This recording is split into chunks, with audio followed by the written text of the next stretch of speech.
سورۃ المزمل، بسم اللہ الرحمن الرحیم۔ اب یہ جوڑا ہے سورہ مدثر اور مزمل،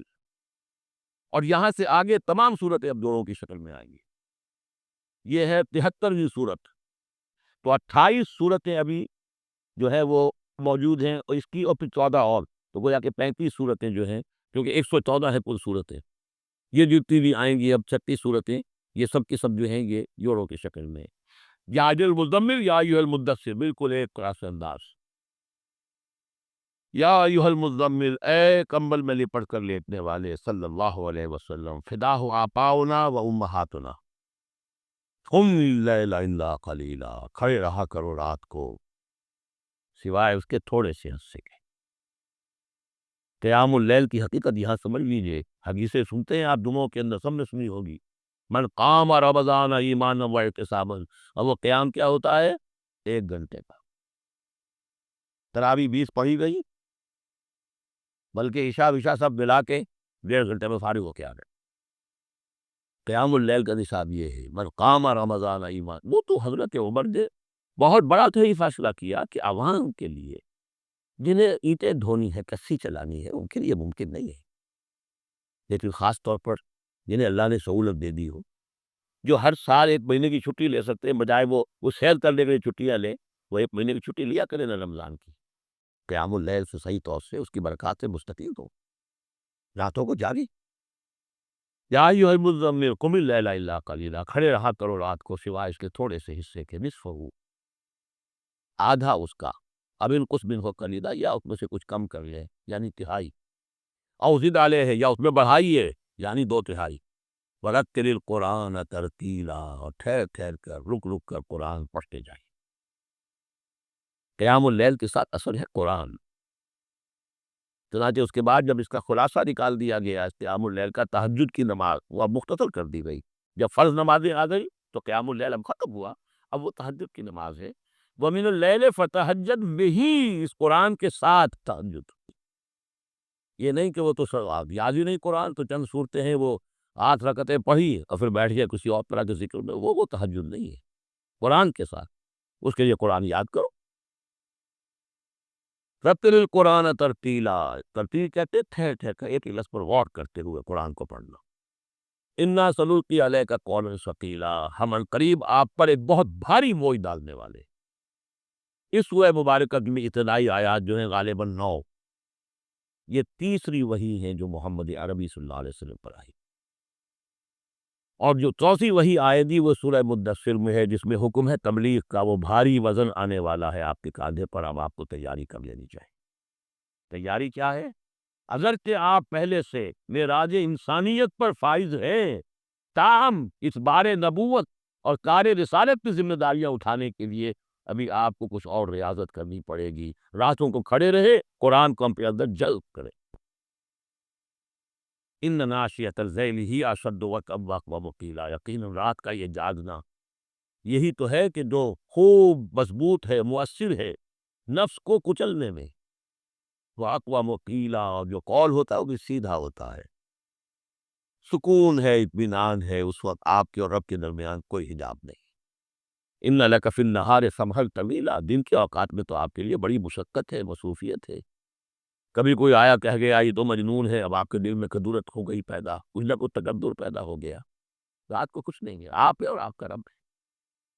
وَاذْكُرِ اسْمَ رَبِّكَ وَتَبَتَّلْ إِلَیْهِ تَبْتِیلًا، اپنے رب کا نام جپا کرو اور بالکل ہر طرف سے کٹ کر اسی کے ہو جاؤ، تمتل اس کو کہتے ہیں۔ لیکن یہ کہ بے ہمہ اور باہمہ، سب کے ساتھ رہو لیکن کسی کے ساتھ نہ رہو، بہت ہی اہم مقام ہے، انڈیویجول سمجھیے اپنے آپ کو، جیسے قیامت تو دن کھڑے ہونا ہے اکیلے، کوئی ساتھ نہیں آئے گا، نہ بیٹا نہ بیٹی، نہ بیوی نہ شوہر، نہ باپ نہ ماں، کچھ۔ یہ ہر شخص کی ایک انڈیویجویلٹی ہے، اس کی اپنی ایک شخصیت ہے، لیکن دعوت کے لیے، تبلیغ کے لیے آپ کو لوگوں کے ساتھ رہنا ہے، لیکن آپ کے ذہنی رشتے، توقعات، امیدیں، دوستیاں، قلبی رشتے کٹ جانے چاہیے، سوچتے سب سے کٹ کر صرف اللہ کے ساتھ رشتہ۔ رب المشرق والمغرب، وہ تو رب ہے مشرق کا بھی مغرب کا بھی، لا الہ الا ہو، اس کے سوا کوئی معبود نہیں، فاتخذہ وکیلا، بس اسی کو پکڑ لیجئے اپنا اپنا جو ہے کارتاس، وَاصْبِرْ عَلَىٰ مَا يَقُولُونَ وَاهْجُرْهُمْ هَجْرًا جَمِيلًا، اور جو کچھ یہ کہہ رہے ہیں اس پر صبر کیجیے۔ یہ مجنون کہہ رہے ہیں، شاعر کہہ رہے ہیں، ساحر کہہ رہے ہیں، وہ کہہ رہے ہیں، صبر کیجیے۔ وَاهْجُرْهُمْ هَجْرًا جَمِيلًا، ان سے تعلق منقطع کیجیے لیکن خوبصورتی کے ساتھ، لت مار کے علیحدہ نہیں ہونا ہے، قالوا سلام، علیحدہ بھی ہونا ہے، وَإِذَا خَاطَبَهُمُ الْجَاهِلُونَ قَالُوا سَلَامًا، خوبصورتی کے ساتھ، تاکہ آج یہ بات نہیں سن رہے تو کل دوبارہ ان سے ملنے کا موقع ہو تاکہ بات کی جا سکے۔ یہ بالکل ابتدائی دور کی بات ہے۔ پھر وہی بات آگے، ذرنی، مجھے چھوڑیے، ذرنی والمکذبین اولی النعمہ، چھوڑیے مجھے اور یہ جو جھٹلانے والے ہیں، جو بڑی نعمتوں کے اندر ہم نے ان کو رکھا ہے، اولی النعمہ، ہم نے ان کو کھانے پینے کو دیا، اولاد دی، بڑی سی جائیداد دے دی، وَمَهِّلْهُمْ قَلِيلًا، اور اے نبی ذرا انہیں کچھ دیر مہلت دیجیے، جلدی نہ کیجیے، وَلَا تَعْجَلْ عَلَيْهِ، یہ بھی ہم پڑھ چکے، ان پر جلدی نہ کیجیے، مَهِّلْهُمْ قَلِيلًا، آخری پارے میں بھی آ جائے گا سورۃ مَهِّلْهُمْ أَمْهِلْهُمْ رُوَیدًا، تو ان کو ذرا مہلت دیجیے تھوڑی دیر کی۔ اِنَّا لَدَیْنَا أَنْکَالًا وَجَحِیمًا، ہمارے پاس ان کے لیے بیڑیاں ہیں، آگ ہے، وَطَعَامًا ذَا غُصَّةٍ، کھانا وہ ہے کہ جو حلق میں اٹک جائے گا، زقوم میں منہ ماریں گے، وَعَذَابًا أَلِیمًا، اور دردناک عذاب ہے۔ یہ جا رہے کشا کشا ادھر، لیکن یہ کہ ابھی ہمیں وہ اجل مسمى جب آئے گی اس وقت تک کے لیے ہمیں مہلت دیں گے، ان کی رسی دراز کریں گے۔ یوم ترجف الارض والجبال وکانت الجبال کثیبا مہیلا، جس دن کے کانپے گی زمین بھی اور پہاڑ بھی لرزیں گے، اور ہو جائیں گے پہاڑ جیسے ریت کے پھسلتے ہوئے تو دیر، جیسے آپ نے سینڈ ڈیوز دیکھے ہوں گے وہ پھسل رہی ہے ریت ادھر سے ادھر، یہ پہاڑ کوہ ہمالیہ یہ بھی اس طرح کا تودا بن کے اور پھسل کر اور سب برابر ہو جائے گا، لا عوج فیہ ولا امتا، نہ کوئی ٹیڑھ رہے گا، نہ کوئی موڑ ہوگا، نہ کوئی اور، سیدھی چٹیل زمین۔ اِنَّا ارسلنا الیکم رسولا، دیکھو لوگوں اے قریش، ہم نے تمہاری طرف اپنا رسول بھیج دیا ہے، کما ارسلنا الی شاہدا علیکم، شاہدا علیکم، جو تم پر گواہ بنے گا، یہاں تمہیں گواہی دے گا اپنے قول اور اپنے عمل سے حق کی، اور وہاں تمہارے خلاف کھڑا ہوگا، اے اللہ میں نے ان کو پہنچا دیا تھا بھی، کما ارسلنا الی فرعون رسولا، جیسے کہ ہم نے بھیجا تھا فرعون کی طرف بھی اپنا رسول حضرت موسیٰ علیہ السلام، فعصیٰ فرعون الرسول، تو فرعون نے بھی رسول کی یعنی حضرت موسیٰ کی معصیت کی، ان کا نافرمانی کی، فَأَخَذْنَاهُ أَخْذًا وَبِيلًا، تو ہم نے پکڑ لیا اس کو بڑا وبال والی پکڑ، فَكَيْفَ تَتَّقُونَ إِن كَفَرْتُمْ، اب اگر تم کفر کرو گے تو تم کیسے بچ جاؤ گے؟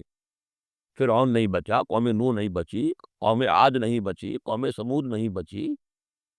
قوم شعیب نہیں بچی، عمورہ اور صدوم کی بستیاں نہیں بچی، تم کیسے بچ جاؤ گے؟ فَكَيْفَ تَتَّقُونَ إِن كَفَرْتُمْ يَوْمًا يَجْعَلُ الْوِلْدَانَ شِيبًا،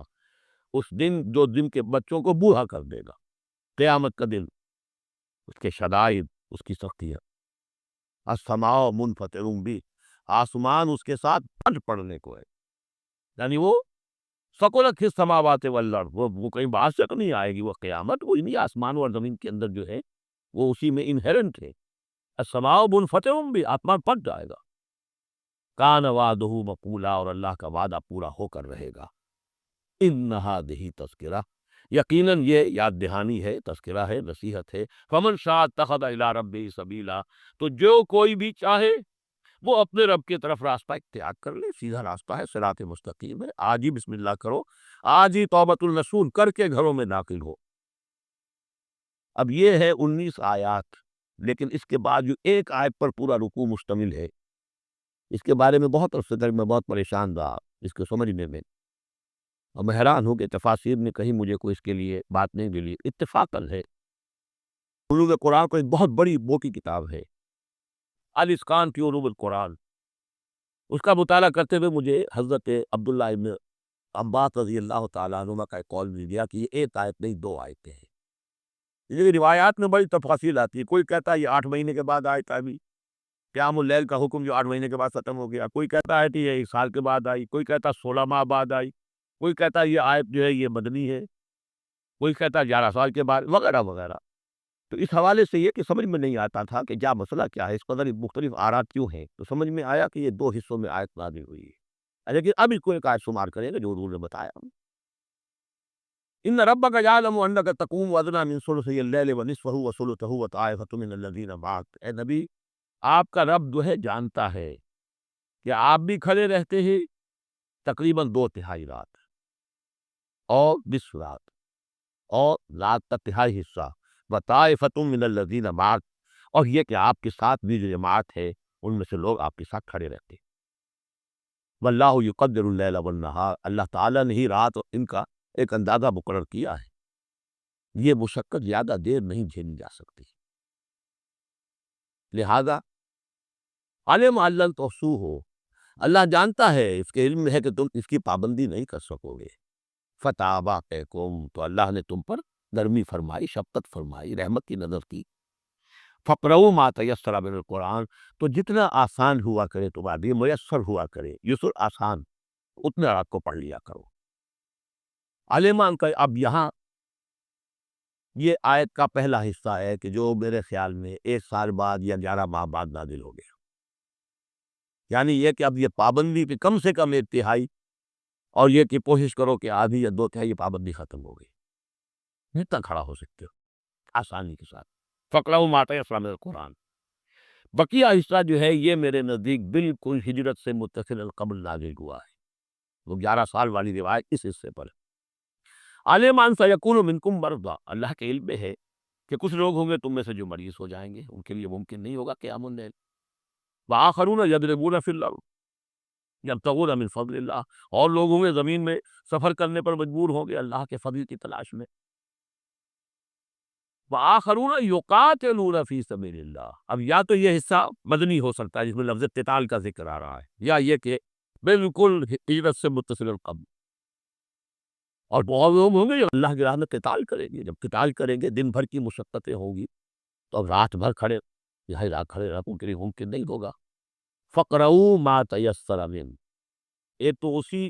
جو بھی تم کر سکو، جتنا آسان ہو اتنا پڑھ لیا کرو۔ وَأَقِیمُوا الصَّلَاةَ وَآتُوا الزَّکَاةَ، اب نماز پنجگانہ کا حکم آ گیا سن 11 میں، جبکہ معراج واقع ہوئی، قیام اور 5 نمازوں کا کو قائم، یہ گویا کہ اب بدل ہے قیام اللیل کا۔ رمضان کا معاملہ مستقل رکھ دیا، 11 مہینے وہ ہے، رمضان اس کام کے لیے ہے کہ یہ شہر رمضان الذی انزل فیہ القرآن، یہ قرآن کے ساتھ اپنے تعلق کی تجدید کا مہینہ ہے، یہاں قیام اللیل ہے، جیسا کہ آیا اس خطبے میں بھی جو حضور کا خطبہ نقل کیا ہے حضرت سلمان فارسی نے، جعل اللہ صیامہ فریضۃ وقیام لیلہ تطوعا، اللہ نے اس کا روزہ رکھنا تو فرض کر دیا، وہ تو سب رکھے بھی، مزدور ہے، اینٹ ڈھوتا ہے، رکھنا ہوگا، اس لیے کہ یہی لوگ ہوں گے جنہیں جنگ میں بھی جانا پڑے گا، تو نہیں، یہ سختیاں نہیں جھیلیں گے، تیار نہیں ہوں گے، سرد و گرم کشیدہ نہیں ہوں گے تو کیسے جائیں گے؟ لیکن یہ ہے کہ عام لوگ رمضان کے اندر آ کر اس کو، یہ کہ رات کے وقت جو ہے اس کو رکھ دیا، وجعل اللہ صیامہ فریضۃ وقیام لیلہ تطوعا، یہ آپ کی مرضی پر چھوڑ دیا، فرض نہیں۔ حضرت عمر نے اس کا یہ کیا کہ ایک حصہ تو ایسا کر دیا کہ کوئی بھی شخص محروم نہ رہے، چلے 1 گھنٹے کے اندر، وہ تو ہر شخص ہی سن لیا کرے، لیکن ان کا سننا یہ کہا کہ افضل العزت برزی عزت، جو بھی قاری پڑھ رہا ہے وہ سمجھ رہے ہیں، ہمارے ہاں وہ سننا ہی سننا رہ گیا، باقی سمجھ تو ہے ہی نہیں، زیرو ہے۔ لیکن یہ ہے جو اصل میں خرابی واقع ہوئی، ورنہ واقعہ یہ ہے کہ صرف استماع قرآن ان کے لیے تو بہت بڑی بات ہے، ایک ایک لفظ جو ہے ان کے قلب کے اندر اترتا چلا جا رہا ہے، ان کی اپنی زبان ہے، زبان یار من جو ہے وہ ہمارا والا معاملہ نہیں ہے کہ زبان یار من ترکی ومن ترکی نمی دانم۔ تو فرمایا واقیموا الصلاۃ وآتوا الزکاۃ واقرضوا اللہ قرضا حسنا، اور اللہ کو قرض حسنا دو۔ وما تقدموا لانفسکم من خیر، اور جو بھی تم آگے بھیجو گے اپنی جان کے لیے، اپنے لیے، اپنے فائدے کے لیے، جو خیر بھیجو گے تجدوہ عند اللہ، اسے موجود پاؤ گے اللہ کے پاس، کس حال میں؟ ہوا خیرن، وہ بہتر ہوگا اس سے جس حال میں تو تم نے بھیجا تھا اللہ کے پاس، وہ 7واں گنا ہوگا، وہ کس نوعیت کا ہوگا؟ خیرن، اس سے بہتر ہوگا جو تم نے دیا تھا، وہ اعظم اجرا، اور اجر کے اعتبار سے بہت بڑا، وہ مال کو دے گا ہی تمہیں 7واں گنا کر کے لوٹا کر دے گا، لیکن اس کے علاوہ اور اجر دے گا اپنے فضل سے، اپنے پاس سے۔ بس استغفر اللہ، اور استغفار کرو اللہ سے، ان اللہ غفور الرحیم، یقینا اللہ غفور اور رحیم ہے، بخشنے والا ہے اور رحمت فرمانے والا ہے۔ بارک اللہ لی ولکم فی القرآن العظیم ونفعنی وإیاکم بالآیات والذکر الحکیم۔